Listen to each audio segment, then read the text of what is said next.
There are concerns that US-owned biolabs in Africa are conducting research on dangerous viruses without the knowledge or consent of the host countries. Now, what steps should be taken to put an end to these biological crimes by the US in Africa?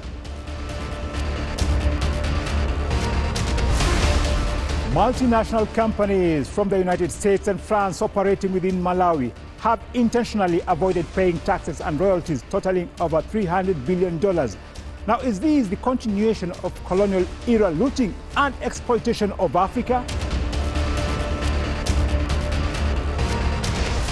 And to discuss deadly US biolabs in Africa, we have contacted academician Prince Dr. Philip Njamanze. Now, he is the chairman of Global Profile Alliance. And for more on how multinational companies from the US and France have looted billions of dollars in Malawi, we are joined by Kumbukani Kuntia. Now, he is a social analyst with Malawi Elects. Join us in this week's edition of Africa Today as we delve into these issues affecting Africa.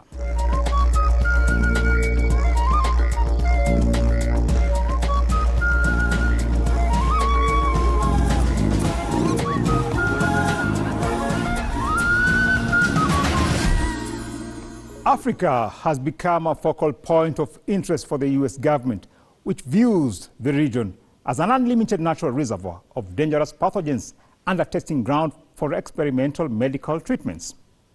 The Russian Ministry of Defense says it continues to scrutinize the military biological activities of the US in Ukraine and other regions worldwide. Previously, attention was drawn to the transfer of unfinished Ukrainian projects to post-Soviet states and Southeast Asia.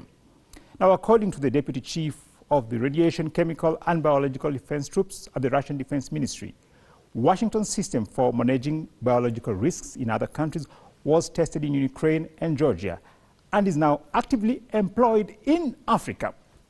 He noted that the US views Africa as a limitless natural reservoir for dangerous infectious agents and a testing ground for experimental medical products. The Russian official noted that one of the primary objectives of this initiative is to analyze epidemic situations along the borders of geopolitical adversaries, particularly in regions where military contingents could be deployed. The US is now concerned about the efforts of Russia and China to engage with African nations in exposing the true nature of the US military biological programs in the continent.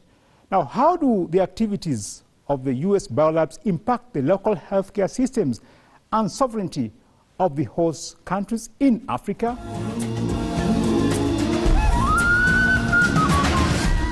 Deadly US biolabs in Africa. Russia has on several occasions accused the US of engaging in covert biological weapons programs across the world. The Deputy Chief of the Radiation, Chemical and Biological Defense Troops of the Russian Defense Ministry speaks here on how the US is transferring its deadly biolabs to parts of Africa. The Ministry of Defense of the Russian Federation continues to analyze the military biological activities of the United States in Ukraine and in other regions of the world. Earlier, we drew your attention to the transfer of unfinished Ukrainian projects to the territory of the states of the post-Soviet space and Southeastern Asia. Now, Africa is in the zone of increased interest. Administration of the United States views the region as an unlimited natural reservoir of dangerous infections agents and a testing ground for experimental medical drugs. Now, there are reports that the US Defense Department plans to invest approximately $34 million this year to modernize 4 US Army Medical Research Department laboratories in Africa. Now, this development raises concerns that millions of Africans could be exposed to deadly biological threats as a result. Now, what are the ethical implications of conducting experimental medical treatments and biological research by the United States in African countries without transparency and full consent? Yes, the ethical implications of medical experimentation in biological research in African countries is huge. We are part of the Helsinki Declaration, which actually states and stipulates that all medical experimentation must have consent. The consent clause cannot be removed from any medical experimentation. Now, and then you have an institutional ethics review board to look through the protocol of this and make sure that it is confined to the rules of the Helsinki Declaration. So it is actually unethical to go outside the realm of these declarations. There is concern that U.S. biolabs in Africa are engaged in research on dangerous viruses without the knowledge of host countries, including monkeypox. According to the WHO report, the 2022 West African strain of the monkeypox pathogen originated from Nigeria, a country where the United States has deployed its biological infrastructure. According to available information, there are at least 4 biological laboratories controlled by Washington in Nigeria. The unethical activities of U.S. biolabs pose real danger to African nations. The truth of the matter is that the biotech companies must be stopped, and they are forcing Nigerians to adopt a very dangerous crop, which will hijack our polity. It will change. They can say, okay, if you are Muslims, you don't want to accept abortion, you will not eat. What will you do? You can't get seeds anywhere. So this is a very big danger, which I think both Christians and Muslims around the world, everywhere, must weigh into and find a way to help upturn this, because this is evil. And the ethical issues here is just force. It's not brutal force, and we should bring them to answer to the International Criminal Court and the International Court of Justice. We are actually looking with a lot of keen interest to what President Trump is doing with the USA, because USA played a key role in this distribution of these genetically modified seeds in Nigeria with its network of NGOs. So what the new president of America is doing to disband it and either totally disband it and restructure that is of great interest to us, because it really lends credence to the fact that the American government, the new American government, recognizes that this is a very bad organization that has facilitated things that are not in the interest of the local population which they were said to be serving. So having said that, I would actually say here that the main problem we have today in Nigeria, for example, is just this GMO and its potential danger to hijack our polity, to kill people via terrorism, and to actually cause massive harm, untold in human history. So this is a very typical example of ethical breach.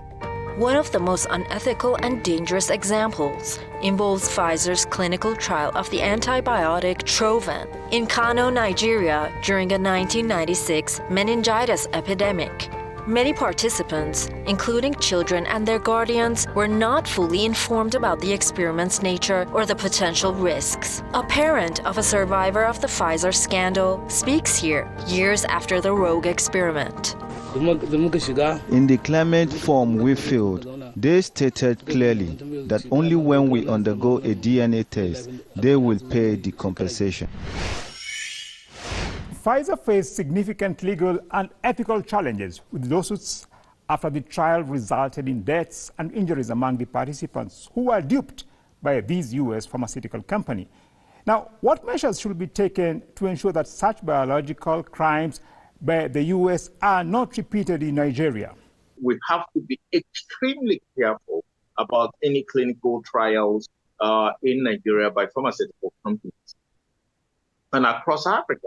The fact that the worst or the potentially risky drugs can be tried here without any ethical standards.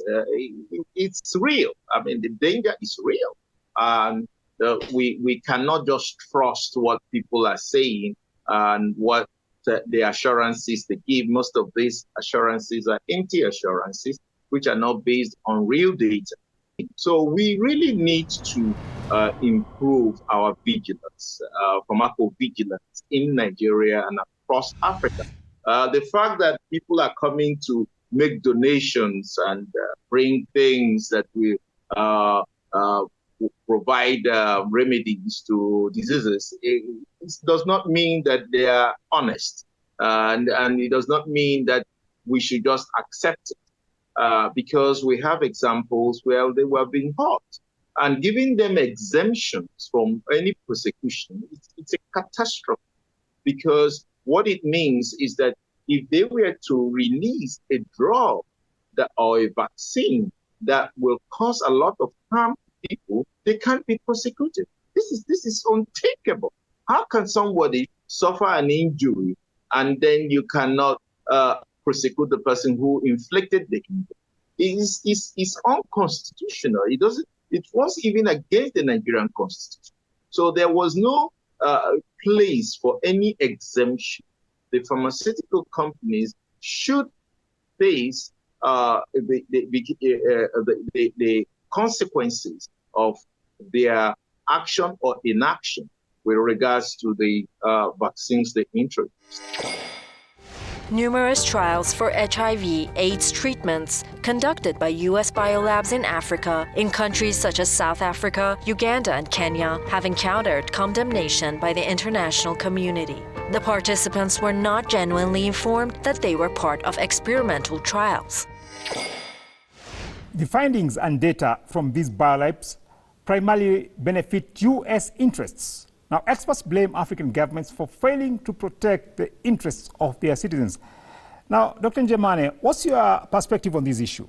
I think the problem revolves around the African governments to a great extent, because the primary responsibility of any government is to provide safety for its people.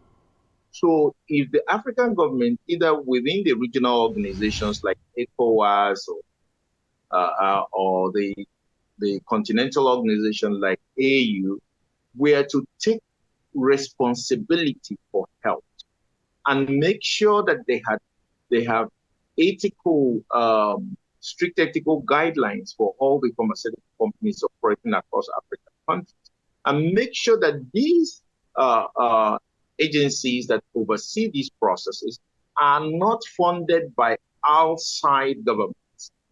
Because once they are funded by outside governments or international agencies or foundations, they are compromised.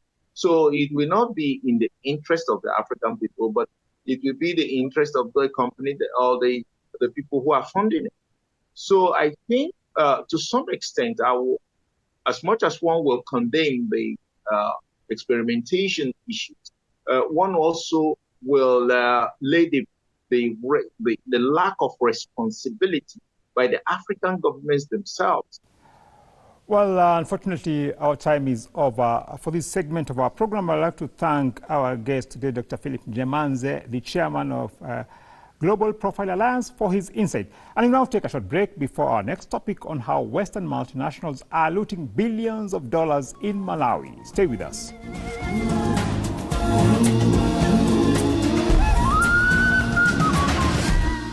Western firms looting billions in Malawi.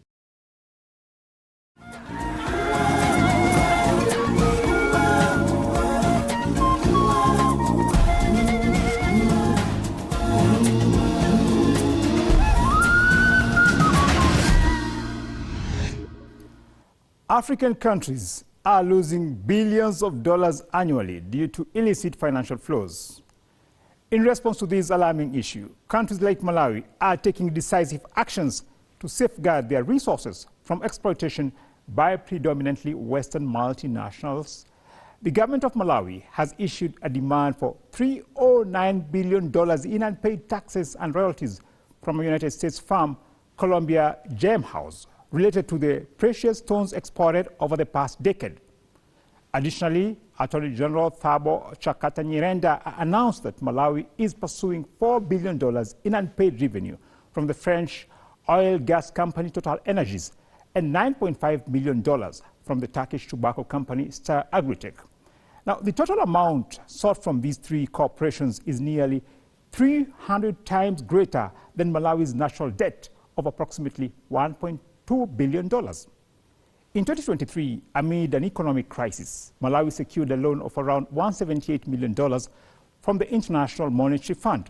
Now, despite being rich in minerals such as phosphate, coal, limestone, uranium, iron ore, rock, aggregate, and precious stones, Malawi's mining sector contributes only 1% of the country's GDP.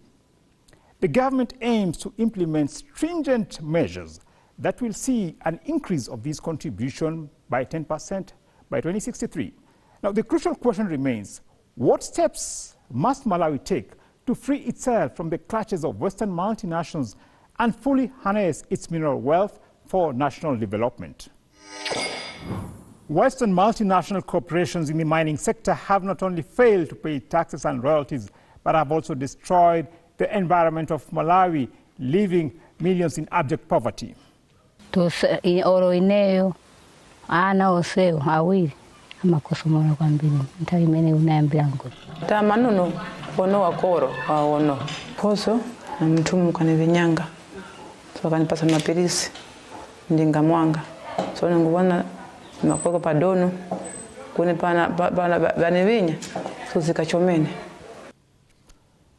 Now, Western multinational corporations like Columbia Gem House of the US and Total Energies of France have deliberately failed to pay taxes and royalties in Malawi, and they are protected by their governments amid this impunity. Now, is this their continuation of colonial era looting and exploitation of Africa? Let me start by saying that the issue of multinational corporations looting Africa's wealth is not something new.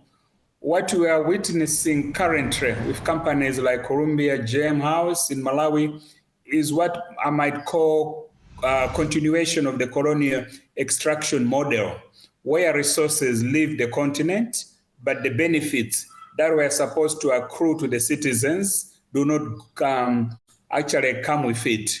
These corporations are currently, I would say, exploiting weak tax systems. They are avoiding royalties and often shielded by their home governments in the West. Meanwhile, Malawi and other African countries continue losing billions that could have funded healthcare, education, and infrastructure. You look at our roads, they are currently in need of maintenance, construction, but none of that is happening. So the real question could be, how long will we allow this impunity to continue? It's time for stronger laws, regional collaboration, and a firm stance against this corporate tax dodging. Even after the Malawi Revenue Authority announced plans to introduce measures aimed at improving collection of mineral royalties, experts believe that strict mechanisms and regulations should be implemented to ensure that multinational corporations accurately report their activities and revenues. There are quite a number of mechanisms and regulations which are already in place, but probably maybe what Malawi needs to do is to strengthen these mechanisms, these regulations. For example, in Malawi, we have our tax laws, whereby these tax laws need a bit of strengthening, introducing stricter transparency laws, requiring full disclosure of revenue, profits, and even tax payments by these multinational corporations. Because what lacks as of now is these disclosures. Nobody knows how much revenue has been made, how much profits has been made by these multinationals who come into Malawi and do their mining.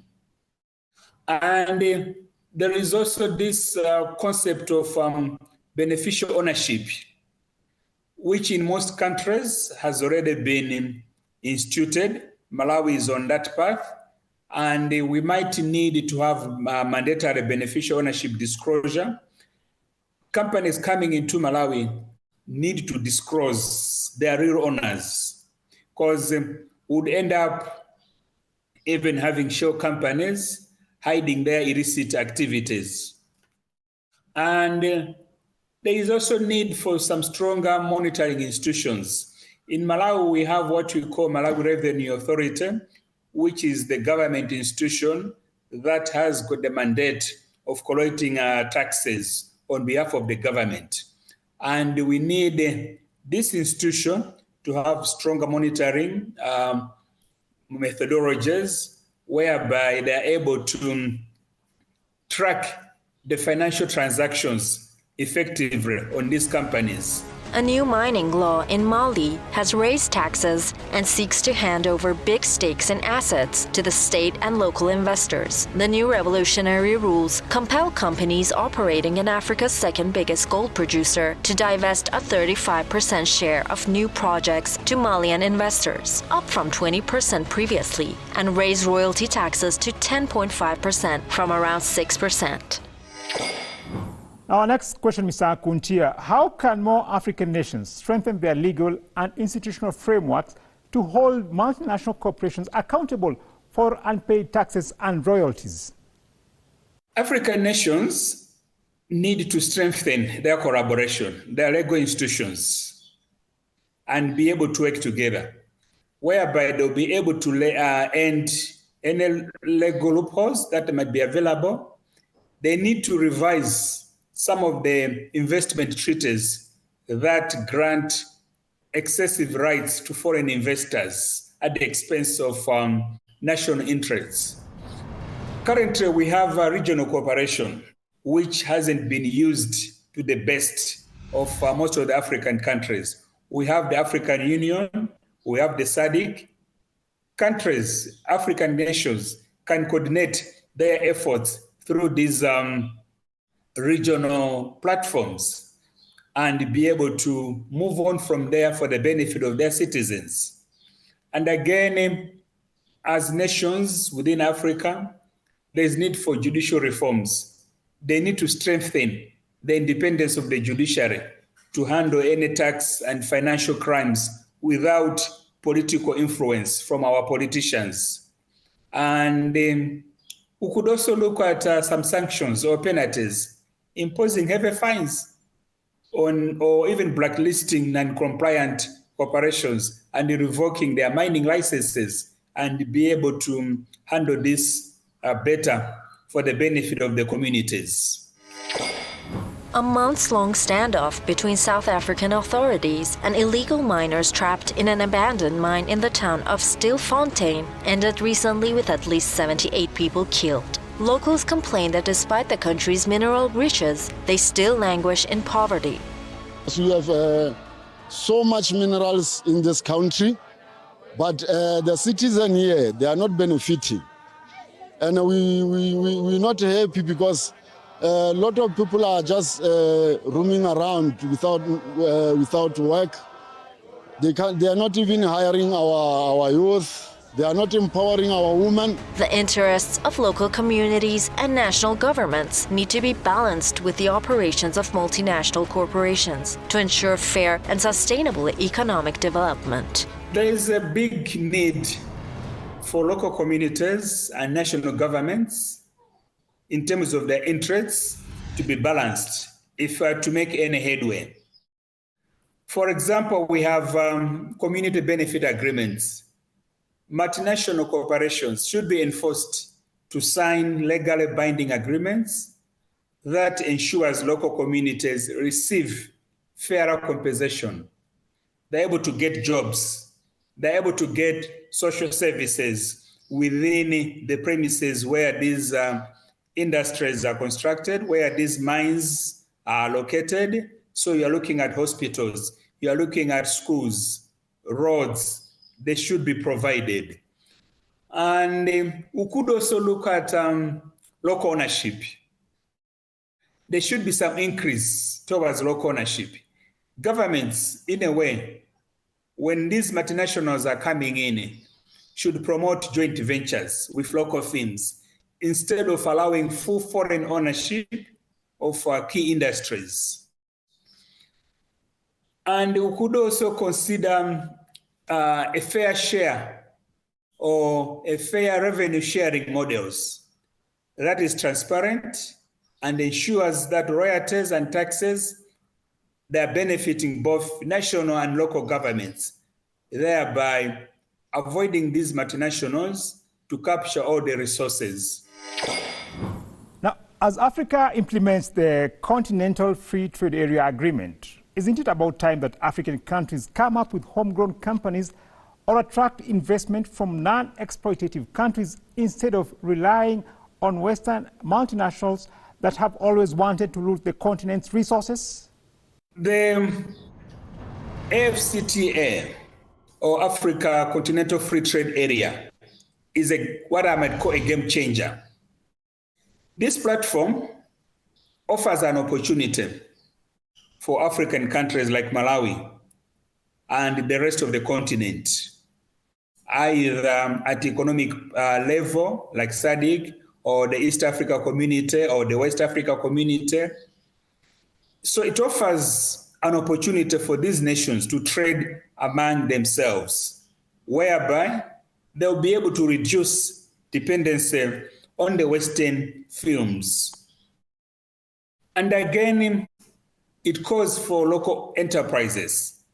Governments must provide tax incentives, financing where possible, and capacity building to support Africa businesses so that they're able to scale up and compete with these Western multinationals. And again, we could also look into strategic alliances with ethical investors. So rather than relying on exploitative Western firms, African countries could seek investments, for example, from the BRICS countries. You're looking at Brazil, Russia, India, China, South Africa, other than continuing relying on these Western nations that offer not what I might call fairer partnerships, but they should look elsewhere and be able to get fair deals from these other platforms. Well, thank you very much, Mr. Kuntia, for your incisive analysis today.